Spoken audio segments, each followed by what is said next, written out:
Bienvenue dans cette nouvelle vidéo, 21e épisode sur la transformation d'une buanderie en salle de bain. Et si vous arrivez par hasard sur cette vidéo et sur cette chaîne, bienvenue. J'ai créé une playlist pour l'occasion, vous allez retrouver tous les épisodes précédents, de la démolition de la buanderie jusqu'à la pose du plafond, de l'isolation, des plaques de plâtre, de la baignoire, du receveur de douche. Et précédemment, j'ai créé une porte coulissante que j'ai enlevée pour enduire le mur, le peindre et l'accrocher définitivement. Puisque je recule au fur et à mesure, il faut que je place la porte de la salle de bain, un placard à côté.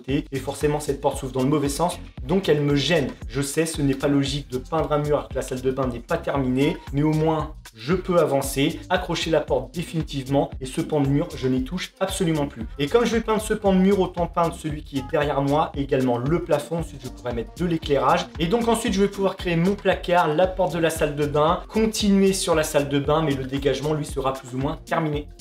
Alors si mes vidéos vous plaisent, la meilleure façon de me soutenir est de vous abonner à la chaîne, d'activer la cloche des notifications pour recevoir les nouvelles vidéos et de mettre un gros pouce bleu. Vous pouvez également me suivre sur Instagram en vous abonnant, je publie des photos et des vidéos régulièrement. Alors cette vidéo est en partenariat avec Monsieur Bricolage. Dans la vidéo précédente, je m'étais rendu dans le magasin de Montoire-sur-le-Loir pour de l'enduit. On avait fait les bandes et le ratissage complet des plaques de plâtre. J'avais pris des pots de peinture mat pour le plafond, velours pour les murs. Tout ce qu'il faut pour peindre, les manchons, les brosses, la petite perche télescopique qui va bien, le seau qui est juste ici, je vais tout vous montrer. Alors l'équipe de Monsieur Bricolage m'avait accueilli très chaleureusement et nous tout ce qu'on cherche en tant que particulier ou professionnel, c'est la proximité, la serviabilité, les conseils et bien sûr les produits. Je vais pouvoir tester la peinture velours pour les murs et mat pour le plafond et je vais bien sûr vous donner mon avis en fin de vidéo. Dans la vidéo précédente, on a fait donc de l'enduit, les bandes et le ratissage complet sur ce panneau et ce panneau. Le plafond avait été fait bien avant, vous aurez la vidéo dans la playlist. On ne voit plus du tout les défauts, ni les têtes de vis, ni les bandes. Tout l'intérêt de faire un ratissage, c'est d'uniformiser le support. Puisque ma plaque de plâtre, c'est du papier, les bandes, c'est de l'enduit. Vous avez beau utiliser le meilleur enduit du monde, si vous ne ratissez pas complètement votre plaque de plâtre, vous allez peindre une fois que ça a séché, que vous avez poncé bien sûr, et vous verrez toujours la différence, puisque la plaque de plâtre a un aspect différent de votre bande. Maintenant, j'ai un aspect uniforme qui est exactement le même. Je peux peindre, peu importe le rouleau que je vais utiliser, peu importe la peinture que je vais utiliser, j'aurai exactement le même aspect, on ne verra plus du tout les bandes. Alors avant de commencer la peinture, la base, c'est la préparation. Sur chantier, il vous faut un maximum de lumière. La simple ampoule en plein milieu de la pièce, ça ne suffit pas, il vous faut au moins un projecteur. Au moins, vous voyez où vous passez, vous voyez où vous mettez les pieds et surtout, on voit tous les défauts. Un maximum de lumière, c'est vraiment très important. Alors vos murs et vos plafonds doivent être propres, les trous rebouchés, masquer un maximum de défauts. Ce n'est pas la peinture qui va masquer les défauts, à moins de mettre 5 couches de peinture et d'obtenir un crépi. Mais ce n'est pas le but. Là, ce qu'on cherche, ce n'est pas avoir un miroir, ça sert strictement à rien. Ça, moi, j'en reviens. J'étais le premier à vouloir chercher la perfection sur un mur. Mais quand on a des enfants à la maison, au bout de 1 mois, 2 mois, c'est mort, les traces de doigts, les coups dans les murs. Donc, on cherche à avoir quelque chose de propre, mais on ne cherche pas la perfection. Ça sert strictement à rien. Et si vous avez un doute sur d'éventuels défauts sur votre mur ou sur votre plafond, le mieux, c'est pas de perdre du temps avec de l'enduit, c'est tout de suite de mettre la couche d'impression. Vous peignez et tous les défauts vont ressortir. On laisse bien sécher la peinture, ensuite on rattrape les défauts à l'enduit, on ponce, on remet un coup de peinture et on voit ce que ça donne. Et une fois que vous avez obtenu le résultat que vous souhaitez, c'est très important de tout nettoyer. La microfibre, l'aspirateur, on aspire même les murs, le plafond, on repasse la microfibre et tant que vous avez les mains blanche pleine d'enduit, il faut continuer à nettoyer. C'est très important, sinon la peinture n'accrochera pas. Alors en fonction de votre sol, il faut absolument bâcher. Si c'est du carrelage ou du parquet massif ou stratifié, peu importe, ou un sol en vinyle, il faut le protéger. Moi là, je suis sur une dalle en béton, ça pourrait être une chape, mais il faut également protéger parce que si vous peignez et que vous descendez votre rouleau sur la chape et que vous remontez du mortier dans la peinture et sur le mur, là c'est l'enfer assuré. Donc mettez un carton au ras du sol si c'est une chape. S'il y a de la peinture qui tombe sur la chape, ce n'est pas grave, mais au moins un carton pour que le rouleau ne tape pas sur la chape. Si c'est une dalle en béton, pareil, on met un carton. Et si c'est un sol en carrelage, parquet, vinyle, peu importe, vous protégez et ça vous évitera de tout gratter, de tout nettoyer. Alors concernant les outils, il nous faut l'outil magique que tout peintre possède dans sa caisse à outils, à savoir le riflard ou le couteau multifonction. Il permet de gratter, d'enlever les clous, de racler le rouleau pour enlever un maximum de peinture et aussi d'ouvrir les pots de peinture. On s'en servira tout à l'heure. Il nous faut bien sûr une brosse pour faire les réchampis. Il nous faut le rouleau, à savoir manchon plus monture. Alors ce rouleau est un peu spécifique dans le sens où il a une boîte hermétique. Je vous fais la démo. Hop, je peux enlever la monture du manchon et le manchon est dans la boîte. C'est une boîte hermétique. Là, vous pouvez conserver votre manchon plein de peinture pendant plusieurs semaines et ça ne séchera absolument pas. Donc la petite démo qui va bien, je remets la monture.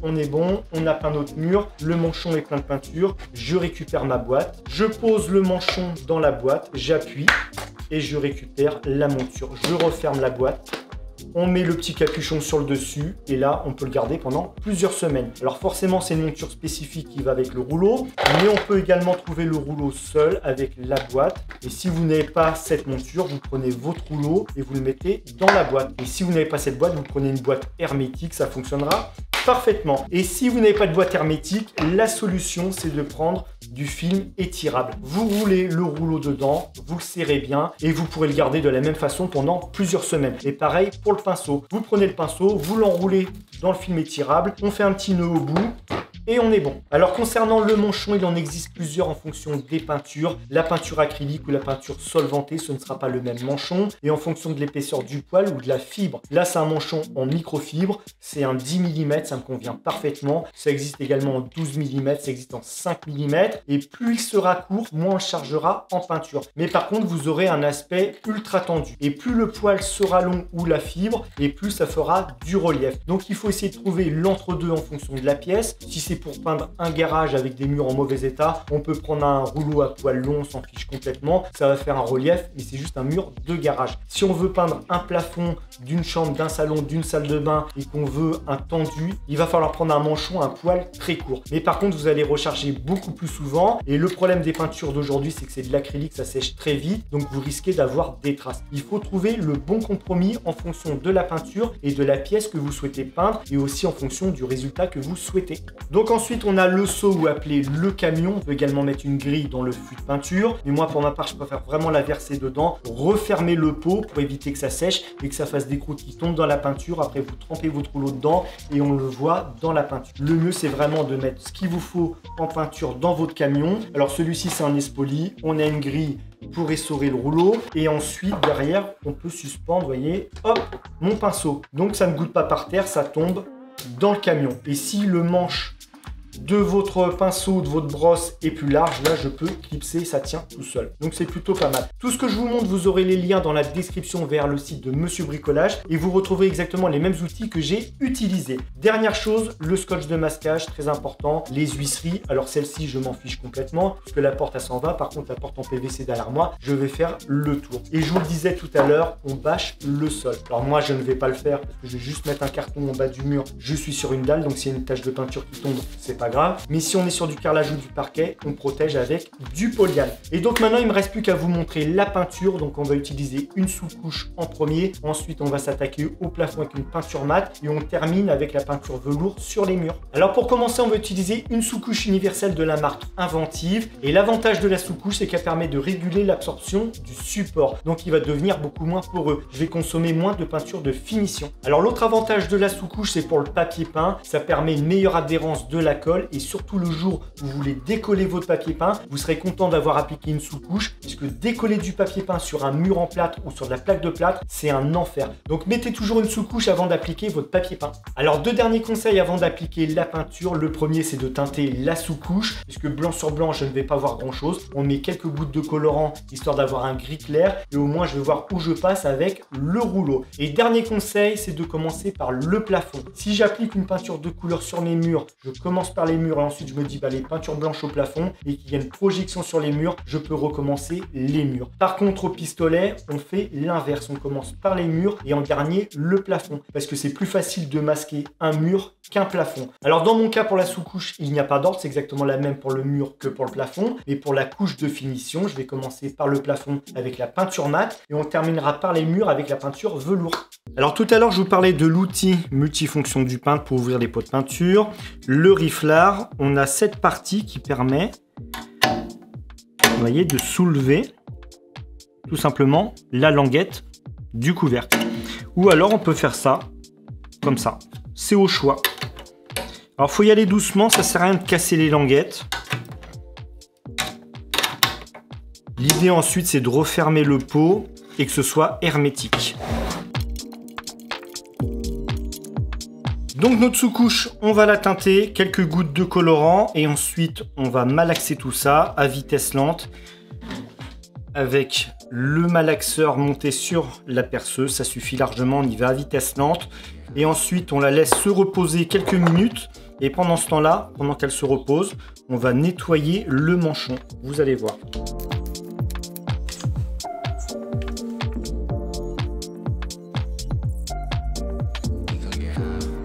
Donc ma sous-couche est prête et honnêtement, je ne l'ai pas encore testé, mais je pense que c'est de la qualité et on le voit à l'épaisseur de la peinture. Là, on n'est pas sur une peinture où il y a uniquement de l'eau. Certaines peintures, honnêtement, de GSB, c'est là où on peut se faire peur en se disant je vais aller en GSB acheter de la peinture et souvent c'est de la flotte et là, c'est pas du tout le cas. On voit qu'elle est assez épaisse. Donc on va appliquer notre sous-couche et je vous l'ai dit, pour l'instant, on va nettoyer le manchon. Alors pour notre manchon, l'idée c'est de le nettoyer. Quand je dis nettoyer, c'est enlever toutes les petites pluches qui pourraient rester collées dans la peinture. On a plusieurs solutions, enfin au moins deux solutions. Soit on prend du scotch assez puissant, on enroule, on tire sur le scotch et toutes les pluches restent collées dans le scotch. Ou alors on utilise du double face qu'on va poser sur la planche. On fait plusieurs bandes et ensuite on vient rouler tout simplement le manchon dessus et toutes les pluches restent collées sur le double face. Donc c'est ce qu'on va faire, on prend du double face.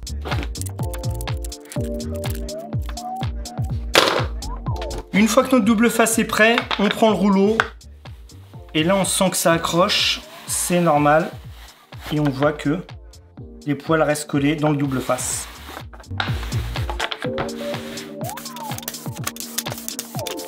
Et voilà. Maintenant qu'il est prêt, alors si votre manchon n'est pas biseauté sur les bords, vous pouvez mettre des petits coups de ciseaux, mais normalement la plupart du temps maintenant ils sont coupés déjà en usine, donc vous n'avez pas besoin de le faire. Mais ça c'est très important de le faire. Plus vous allez enlever de poils du manchon, moins il y en aura dans la peinture.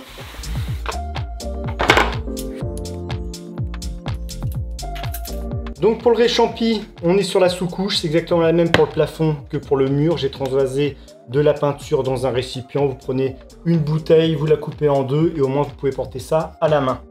Donc on prend la brosse, on prend un peu de peinture et on badigeonne l'angle. Alors au début ça va être très sec puisque forcément le support est poreux, vous avez l'impression de ne pas mettre de peinture et que ça ne glisse absolument pas. Ça ira beaucoup mieux pour la seconde couche, donc la couche de finition.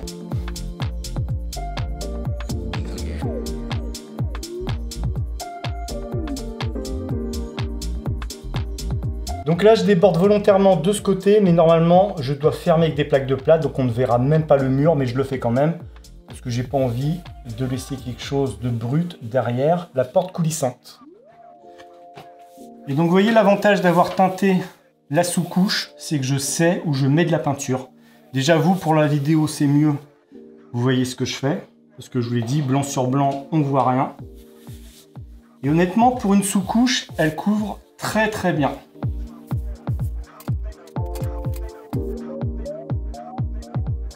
Et ça sert à rien d'appuyer sur la brosse, ce sont les poils qui travaillent. Normalement, dès que j'ai fini mon réchampi, le pinceau doit être propre. Je ne dois pas avoir de peinture partout autour de la bague, ça sert strictement à rien. Là, je fais juste glisser la brosse. C'est un travail de patience, mais qui est agréable à faire, honnêtement. Moi, ça ne me dérange absolument pas de le faire.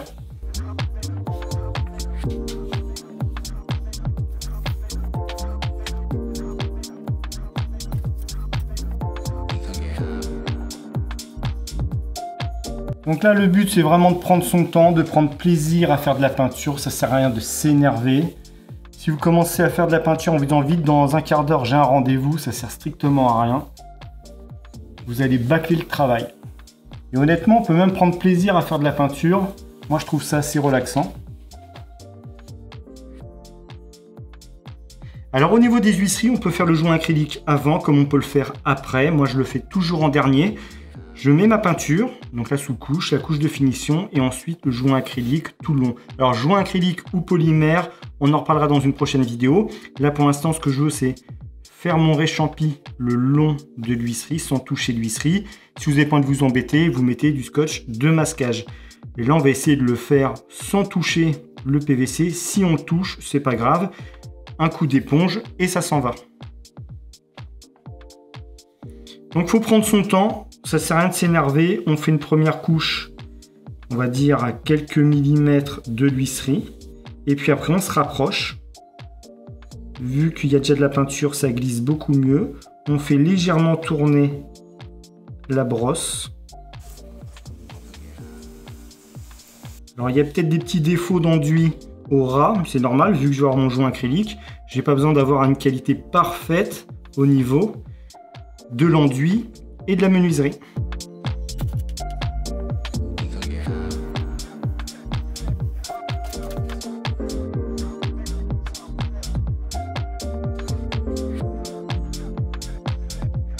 Et l'avantage de faire le joint en dernier, là, c'est que je peux rentrer légèrement les poils de la brosse derrière la menuiserie.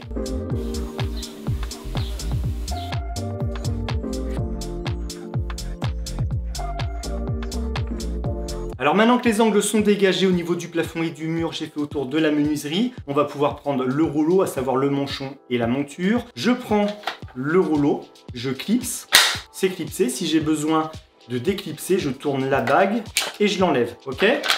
L'avantage de la perche, c'est que j'ai pas besoin d'escabeau, donc ça va beaucoup plus vite et je m'éloigne du support. Donc au niveau du mur, il y aura moins de projections. Au niveau du plafond, il peut y avoir des projections forcément. Je suis juste en dessous, mais au niveau d'un mur, je vais m'écarter du mur, donc moins de projections. Donc la perche est indispensable, surtout pour une grande hauteur sous plafond. N'allez pas vous embêter avec des escabeaux à faire l'équilibriste. Vous prenez une perche, on peint et au moins vous êtes en sécurité.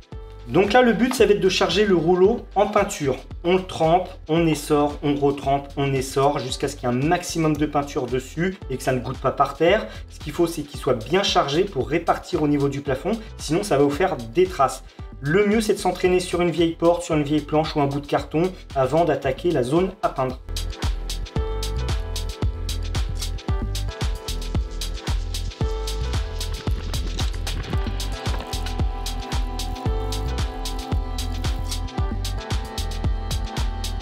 Donc on se met à peu près au milieu de la longueur ou de la largeur de votre pièce, peu importe, et on étale complètement. On ne force pas sur le rouleau, c'est le rouleau qui travaille.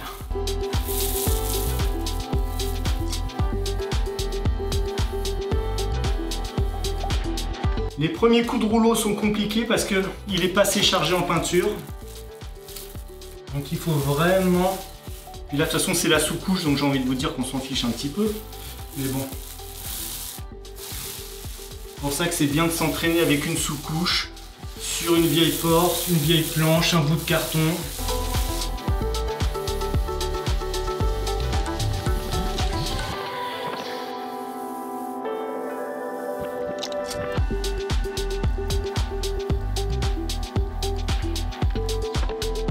Ici et là-bas, j'ai des petits poils du rouleau. On n'y touche absolument pas, ils vont partir. Parce que je vais poncer légèrement entre la sous-couche et la couche de finition. Et on continue, on y va doucement, on prend son temps, on s'énerve pas.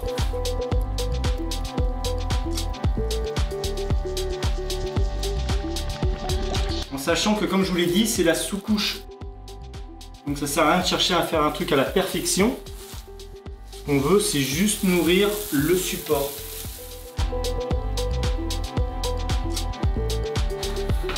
Donc là, en sachant que je peins sur la largeur de la pièce, sur le plus petit côté, j'aurais pu le mettre dans le sens de la longueur. Il n'y a pas de fenêtre, il n'y a pas de lumière traversante. Donc en fait, je m'en fiche un petit peu. Et encore une fois, je me répète, mais ça sert à rien d'appuyer sur le rouleau. C'est lui qui travaille.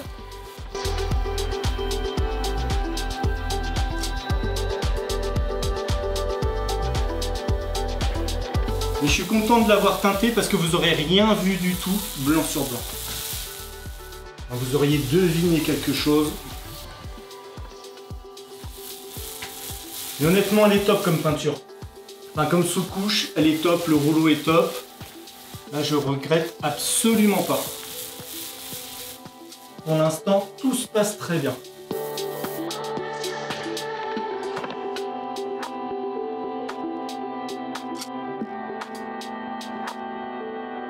Donc pour les murs, c'est exactement la même chose que pour le plafond. On va bien charger le rouleau, on se met au milieu, on descend, on remonte, on descend, on remonte, jusqu'à atteindre le plafond et le sol. Alors moi je vais m'arrêter avant la dalle, ça sert strictement à rien puisque je dois refaire la chape et puis il y aura des plaintes. Et après je vous filmerai en plus grand angle. Donc, je vais commencer par ici. Hop. On y va tout doucement. On monte jusqu'au haut. On monte, on descend. Et là, quand ça charge mal sur les côtés, c'est qu'il n'y a pas assez de peinture. Donc il faut recharger le rouleau. Et peindre à la perche, c'est quand même indispensable parce qu'on gagne quand même du temps. Il n'y a pas besoin de prendre des escabeaux, monter et descendre. C'est que du bonheur à la perche. Et elle s'étale très très bien cette peinture.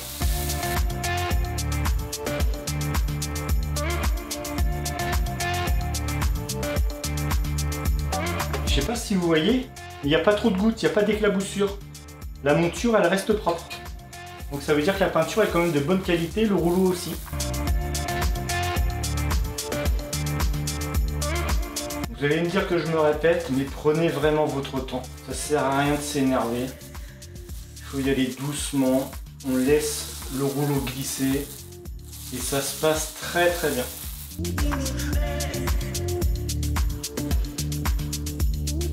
Et là, j'ai quasiment plus de poils dans la peinture.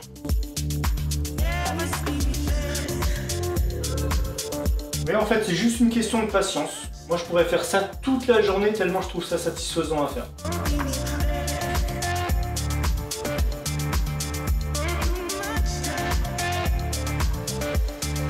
Alors, faut éviter de revenir dans les zones qui ont déjà été faites. Là, je me permets de le faire parce que c'est la sous-couche. Mais la couche de finition, on ne revient jamais dans une zone qui a déjà été peinte.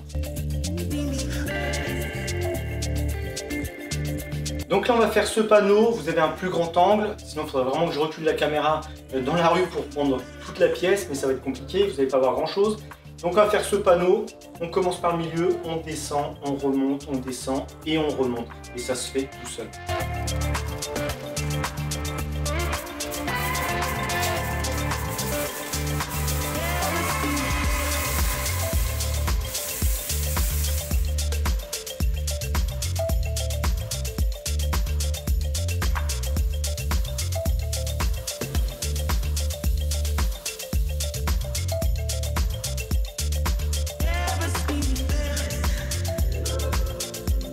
Là, c'est important de nettoyer bien les interrupteurs.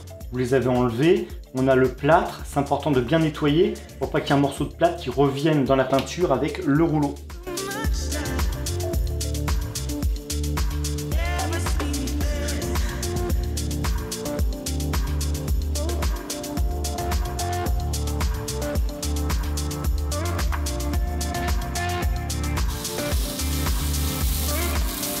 Donc ici, je laisse comme ça, je suis censé remonter une double cloison pour le fond du placard.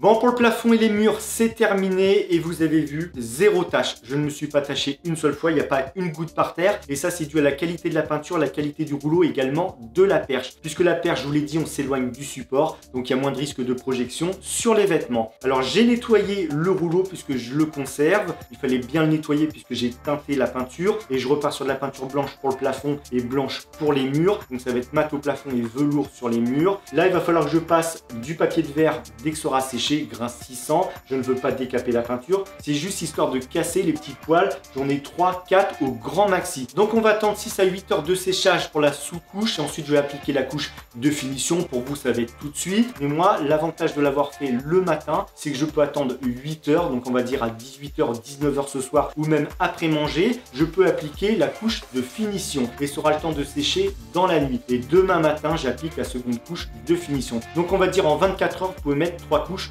de peinture. Donc là par exemple on a un petit défaut, c'était un poil du rouleau que j'ai enlevé mais ça a séché dans la peinture. Donc on prend le papier de verre grain 400, je sais pas pourquoi tout à l'heure je vous ai dit 600, c'est du 400, peu importe. Une petite cale en bois. Et c'est parti, c'est nickel. Donc on enlève bien la poussière bien sûr. Et là je peux repasser mon rouleau dessus, j'aurai plus de défaut. Donc on reprend la brosse et cette fois-ci le but c'est pas de toucher le mur. Alors si on le touche un petit peu c'est pas grave puisqu'on va être blanc sur blanc. Vous voyez, si je mets 2-3 mm de peinture mat sur le mur c'est pas grave. Ce serait une peinture de couleur, ce serait plus compliqué. Donc là c'est encore un jeu de patience, on y va, on avance.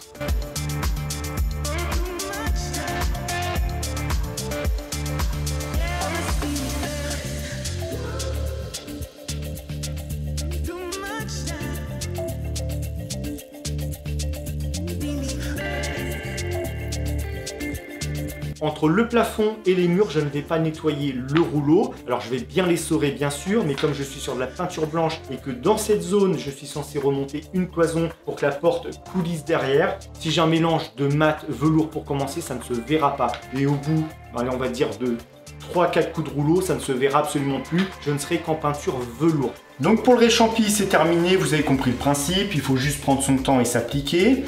Pour la sous-couche, j'ai roulé dans ce sens-là. Cette fois-ci, pour la couche de finition, je vais rouler pour la première passe dans ce sens-là. Et pour la seconde passe, je reviendrai dans ce sens. Ok? Donc c'est important de croiser les passes, mais pas pendant l'application. On attend que ça sèche. On fait dans un sens pour la première, on attend que ça sèche et ensuite dans l'autre sens.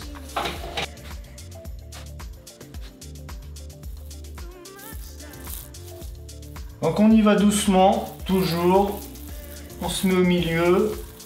On avance et on revient.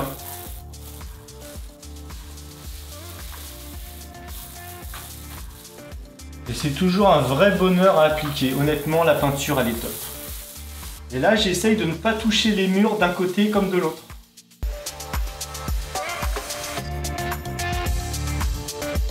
Alors pour les besoins de la vidéo, bien sûr, j'avais teinté la sous-couche. Donc forcément, il faudra mettre 2 couches. Mais honnêtement, si la sous-couche elle est blanche, super blanche comme c'était le cas, là juste une couche de peinture mat au plafond ça suffisait.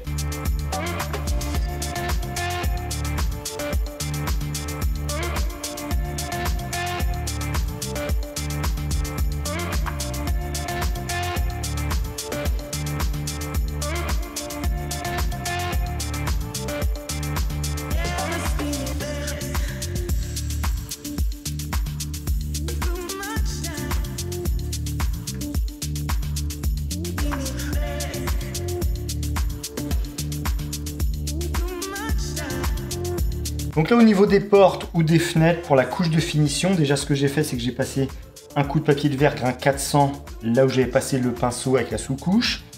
Je fais donc avec le pinceau tout le long et ensuite avec la pâte de lapin je viens lisser les traits du pinceau. Donc je m'approche pas trop volontairement de l'huisserie avec la pâte de lapin mais je viens juste faire ça.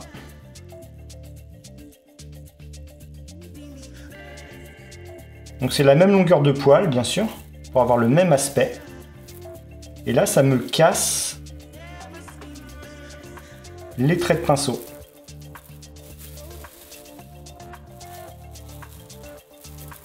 Vous voyez, c'est pas compliqué. Donc là, pour les murs, contrairement au plafond, le plafond, je vous ai dit que j'avais fait dans un sens, dans l'autre sens, et on va revenir pour la seconde couche de finition dans ce sens-là. Pour les murs, on fait tout dans le même sens. Vous comprenez bien que c'est compliqué de prendre l'escabeau, de monter et de faire comme ceci. Il vaut mieux faire tout dans le même sens. Surtout que là, j'ai pas de lumière dans cette pièce, il n'y a pas de lumière traversante, donc ça ne gêne pas.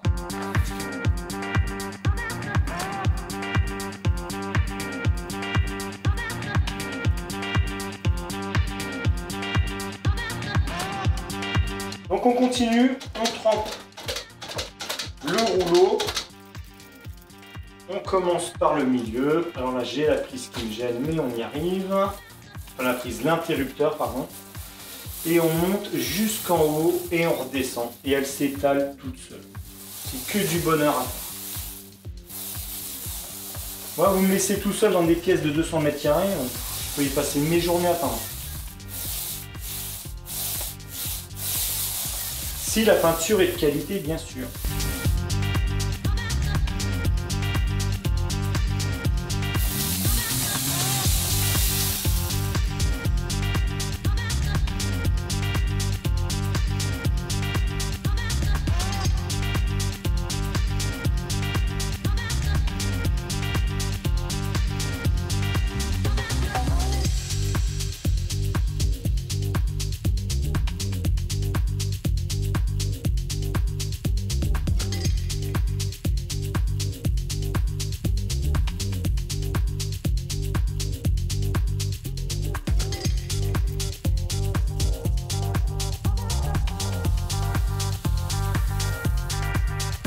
Bon, pour la première couche de finition, c'est terminé. Le plafond, les murs, on laisse bien sécher entre 6h et 8h, voire plus. Plus ça sèche, mieux c'est. Et là, si je veux appliquer la seconde couche, il faut que j'attende 23h minuit. Je ne vais pas sortir les rouleaux et les brosses à 23h minuit, donc ce sera demain matin, mais pour vous, ça va être tout de suite. Et honnêtement, je suis super content du résultat. Je n'aurais pas teinté la sous-couche. Une couche de finition, ça suffisait. Là, le fait de l'avoir teinté, effectivement, ça fait du gris, le blanc par-dessus. On va mettre une seconde couche et le résultat sera nickel.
Bon, pour la peinture, c'est terminé aussi bien au plafond qu'au mur. J'ai mis les deux couches et honnêtement, une couche aurait largement suffi. Mais du fait que j'ai teinté la sous-couche, il fallait au moins mettre deux couches de finition. Mais vous l'avez vu, blanc sur blanc, on ne voit absolument rien. Donc j'ai bien fait de teinter la sous-couche. Au moins, vous avez pu voir la différence. Donc la peinture de chez Monsieur Bricolage, j'invite n'importe quel professionnel à la tester. Honnêtement, c'est de la super qualité. Moi, je ne suis absolument pas déçu. Vous la reverrez dans d'autres vidéos. Il me restera à poser la porte coulissante, les fixations, le rail, l'accrocher définitivement et je ne l'enlève plus. C'est pour ça qu'il fallait vraiment que j'avance sur ce panneau. La porte pour l'instant je la conserve le temps que la peinture sèche et ensuite je vous l'ai dit j'accroche le rail. La porte en PVC, il me restera à faire le joint acrylique tout autour mais ça je vais vraiment attendre que la peinture sèche et puis j'aurai d'autres joints à faire donc je les ferai tous en même temps. On va se retrouver prochainement pour d'autres vidéos, la salle de bain, la cabane de jardin, l'extérieur, je vous en parle très prochainement. Il va y avoir du changement et puis la salle de bain il faut que j'avance sur le placard, la porte, la plomberie, etc. Je vous remercie d'avoir regardé cette vidéo, on va se retrouver très prochainement et en attendant, portez-vous bien.